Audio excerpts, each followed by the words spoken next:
Bonjour tout le monde, on poursuit l'étude des forces avec le dernier type de force qui est la force centripète cette semaine. Et on va voir aussi le diagramme là, de force. Deux petits chapitres ou deux petites notions là, pour cette semaine avant d'amorcer le gros morceau la semaine prochaine, soit la force résultante ainsi que l'équilibre. Donc, cette semaine, vous avez dans les notes de cours complétées force centripète et diagramme de force. On clique dessus. On arrive ici. Donc, la force centripète FC pour force centripète. Centripète, pourquoi? Parce que c'est une force qui est dirigée toujours vers le centre. Donc, c'est la force nécessaire pour mettre un objet en mouvement circulaire. Donc, un objet ne sera jamais en mouvement circulaire à moins qu'il y ait une force qui le contraint à tourner. Donc, cette force-là doit être toujours dirigée vers le centre. Donc, par exemple, tu veux qu'un un cheval en laisse, tu veux qu'il se promène en rond. Donc, tu veux qu'il décrive un cercle, mais toi, tu vas te mettre au centre du cercle. Tu vas attacher ton cheval et tu vas tirer vers toi. Donc, la force est toujours dirigée vers le centre et là, whoop, tu vas tourner avec le cheval. Donc, c'est la même chose. Donc, c'est pour ça ici qu'on voit ici que la force centripète est toujours vers le centre du cercle. La vitesse est toujours la même au niveau de la norme. Là. Donc ici, par exemple, 60 mètres par seconde, la vitesse, elle est constante, mais elle varie en tout point, donc son angle change en tout point. Donc on dit que la vitesse de l'objet est constante, mais seulement pour la norme. Donc une force centripète, c'est la force nécessaire pour mettre un objet en mouvement circulaire. Ici, vous avez la formule. Donc, comment on la calcule ou on la mesure, cette force-là? Ça dépend de trois facteurs. Donc, les trois facteurs qui sont là vont déterminer avec quelle est la force que tu dois appliquer à l'objet pour le mettre en mouvement circulaire. Donc, premièrement, la masse. Donc, plus ton objet va être lourd, plus ta force doit être grande pour le garder en mouvement circulaire. Donc, à l'école, habituellement, j'ai une ficelle avec différents objets. Là, ici, à la maison, j'ai trouvé un genre de corde comme c'est ici. J'ai attaché mes clés d'auto. Donc, c'est ma masse. Donc, plus que ma masse ici va être grande, bien, plus que la corde ici va être tendue. Donc, plus que la force de tension va être grande pour mettre mon objet en mouvement. Et c'est proportionnel. Si je double la masse, bien, je dois donner une force du double pour le mettre en mouvement. Ensuite, la vitesse, elle est au carré, donc ça varie proportionnel au carré. Donc, plus que ma vitesse augmente, plus que ma force doit être grande pour le mettre en mouvement circulaire. Donc, par exemple, si je prends ma corde comme c'est ici, je vais me reculer un peu pour qu'on voit bien. Donc, si je mets ma corde comme c'est ici et je fais tourner mon objet comme c'est ici, ben là, je sens une certaine tension dans la corde parce que je tourne à une certaine vitesse. Mais si j'augmente la vitesse, ben là, je sens que la corde se raidit parce qu'elle devient de plus en plus raide, parce que la force va être de plus en plus grande pour garder mes clés d'auto en mouvement circulaire. Et ça, c'est au carré. Et finalement, dernier facteur qui est le rayon de courbure, donc le rayon du cercle de l'objet, que décrit l'objet. Donc, si j'ai ma corde comme c'est ici assez grande, donc j'ai un rayon assez grand, donc un grand cercle. Donc, ma corde est raide, mais pas tant que ça. Donc, si je rapetisse le rayon, donc plus je rapetisse le rayon, bien, plus la corde devient raide et plus c'est difficile de garder mon objet en mouvement circulaire. Donc, c'est inversement proportionnel. Plus le rayon est grand, plus la force est petite. Plus mon rayon va être petit, bien là, plus ma force doit être grande pour garder mon objet en mouvement circulaire. Donc, c'est les trois facteurs. Donc, la masse doit être en kilogrammes, la vitesse en mètres par seconde et le rayon en mètres pour que ça donne à la fin des newtons. Donc, c'est ce que vous avez d'expliquer, ce que je viens d'expliquer ici là, dans le petit texte qui est là. La force centripète en tant que telle, elle n'existe pas. Et c'est une des quatre forces qu'on a vues précédemment qui agit comme force centripète pour mettre un objet en mouvement circulaire. Donc, par exemple, si vous avez vu une force de tension, donc une tension dans la corde qui fait tourner un objet, donc ça, c'est une force de tension, mais qui devient une force centripète quand l'objet est en mouvement circulaire. Un exemple de force de frottement, Une voiture, par exemple, qu'est-ce qui fait qu'elle tourne? Donc, quand tu tournes le volant, mais c'est la friction, le frottement entre les pneus et l'asphalte qui va mettre l'objet en mouvement circulaire, soit l'auto. Donc, s'il n'y avait pas de force de frottement, ben, ne tournerait pas, ou l'auto ne tournerait pas en mouvement circulaire. Un exemple de force normale, par exemple un manège. Donc, tu rentres dans un manège. Euh, L'exemple OVNI, je sais pas si ça existe encore. Quand j'étais jeune, il y avait l'OVNI. Donc, on embarquait là-dedans, ça se mettait à tourner. Le whoop, tu collais sur les parois. Pourquoi? Parce que toi, tu veux continuer en mouvement circulaire, en mouvement en ligne droite. Mais les parois disent non, non, non, tu t'en viens avec nous et tu tournes avec nous. Ce qui fait que toi, t'écrases dans ton banc. Donc, c'est la force normale du banc qui te met en mouvement circulaire. Même chose dans l'auto. Toi, le fait que tu tournes avec l'auto, c'est la force normale de la portière, par exemple, qui va te tenir en mouvement circulaire, ou de ta ceinture de sécurité qui va t'amener avec l'auto, qui va faire que tu vas tourner. Donc, ça, c'est tous des exemples de force normale. La laveuse à linge aussi, là, quand elle tourne, c'est les parois de la laveuse qui gardent le linge en mouvement circulaire. L'eau, elle continue tout droit, c'est pour ça qu'il y a plein de trous, là. L'eau, elle continue tout droit, mais les linges, lui, tournent avec, on appelle ça un tambour, là.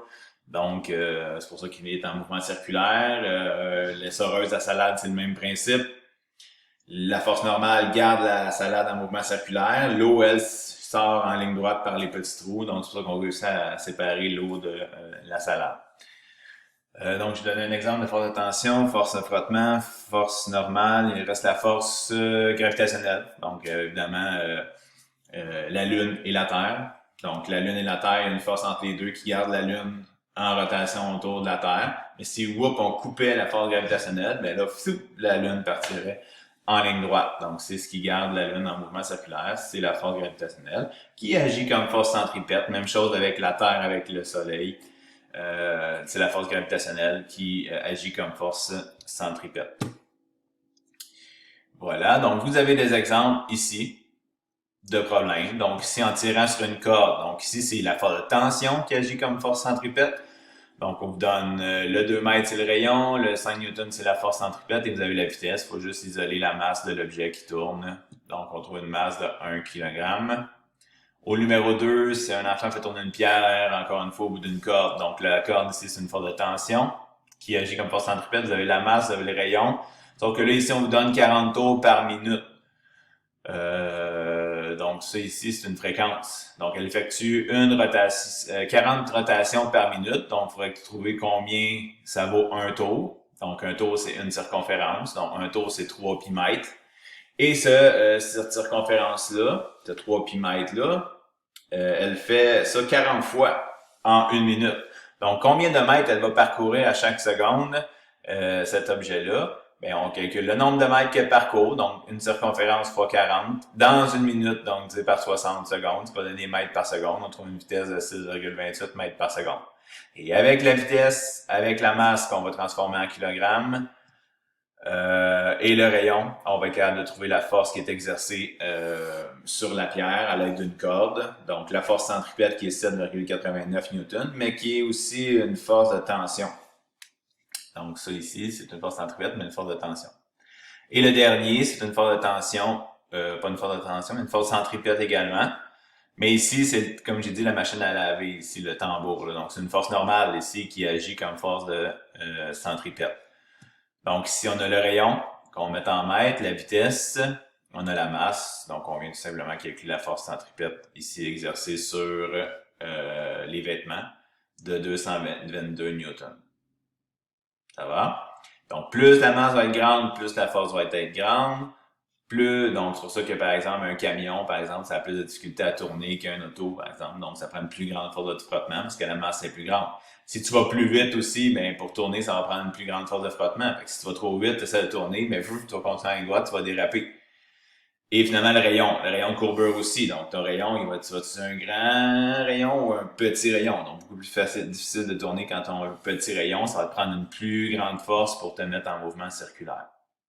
Donc, voilà pour la force de centripète. C'est assez simple. Les questions, c'est dans les devoirs, c'est simplement d'écrire la formule puis d'isoler la variable qu'on cherche. Donc, c'est quand même assez simple. Deuxième point. cette semaine, qui est les corps soumis à plusieurs forces, donc le diagramme de corps libre. Donc, c'est tout simplement un diagramme, c'est l'objet avec toutes les forces qui s'exercent. Donc, on le fait un peu là, de toute façon depuis le début. On écrit l'objet ou on dessine l'objet et on représente dessus toutes les forces qui agissent. Et c'est quoi les forces? Mais c'est les 5 forces qu'on vient de voir, qu'on va représenter à l'aide de vecteurs, à l'aide de flèches. Donc, ils disent ici la méthode, comment on procède pour faire un diagramme. Donc, c'est de représenter toutes les forces dessus. Là. Donc, 1, déterminer l'objet. Donc, c'est pas un cours de dessin. Là. Moi, habituellement, je fais toujours un rectangle qui correspond à mon objet. Ensuite, on met un point. Le plus souvent, on met le point au centre de l'objet. Bon, si vous le mettez ailleurs, c'est pas très grave, mais il faut faire partir toutes les forces de ce point-là. Donc, le point d'application de toutes les forces, on essaie de le mettre le plus possible au centre. Donc, comme si vous voyez sur la tondeuse, ici, j'ai mis le point au centre. Ensuite, on représente par des flèches, toutes les forces qui s'exercent sur cet objet-là. Donc, par exemple, ici, ma tondeuse, j'ai ma force gravitationnelle qui est vers le bas, j'ai le sol qui repousse la tondeuse, j'ai ma force normale, j'ai ma force motrice ici qui pousse la tondeuse vers l'avant, et j'ai la force de frottement ici qui s'oppose à ce mouvement-là. Donc, j'ai les 4 forces ici qui sont en présence sur la tondeuse. On fait coïncider toute l'origine des vecteurs avec le point au centre de l'objet. Et la longueur des flèches, bon, ça c'est pas très grave si c'est pas le cas, mais on essaie habituellement de mettre la longueur de la flèche proportionnelle à sa longueur. Donc, si par exemple la force motrice est plus grande que la force de frottement, bien on va mettre Fm plus grand que Ff. S'ils sont égales, ben exemple Fn et Fg, s'ils sont égales, on les met sensiblement de la même longueur. Mais c'est pas très très grave. Moi, en tout cas, je fais pas très attention à ça quand je fais mes dessins. Là. Je dessine, mais la longueur, j'essaye là un peu, mais c'est pas, je m'attends pas tant que ça à la longueur du vecteur. Donc, le plus possible, là, mais c'est pas grave si c'est pas le cas. Généralement, on fait considérer l'origine du plan cartésien avec le point qui symbolise l'objet. Là. Donc, ce que j'ai dit, c'est ça. On fixe un point et on part de ce point-là pour tracer tous les vecteurs. Donc, comme là, ici, on aurait placé le point au centre de l'objet, mais ici, on l'a placé au niveau des pieds. C'est correct aussi. Donc, c'est pas plus compliqué que ça. Le devoir, c'est juste de se pratiquer. Tu as un objet, tu te poses la question, c'est quels sont les objets, toutes les forces qui s'exercent sur l'objet. Lorsqu'ils disent on néglige le frottement, ben là, tu viens de perdre la force de frottement. Mais en général, toutes les forces qu'on a vues peuvent s'appliquer sur un objet. Et la semaine prochaine, on va commencer à additionner des forces. Donc, on va trouver la force résultante. Donc, c'est quoi, quand je regarde toutes les forces qui s'appliquent sur un objet, c'est quoi le résultat de l'application de toutes ces forces-là? Et après ça, on va voir l'équilibre aussi. Donc, l'équilibre, c'est une situation où ce que toutes les forces s'annulent. Donc, c'est ce qu'on va voir la semaine prochaine. Mais pour l'instant, juste de dessiner les différentes forces qui s'exercent sur un objet. Donc, vous avez à faire les exercices pour vous pratiquer un peu par rapport à ça sur la feuille de route. Donc, diagramme de corps libre ainsi que force centripète. Je vous souhaite une excellente semaine et on se revoit la semaine prochaine en espérant de se voir en personne le plus tôt possible. Bye bye!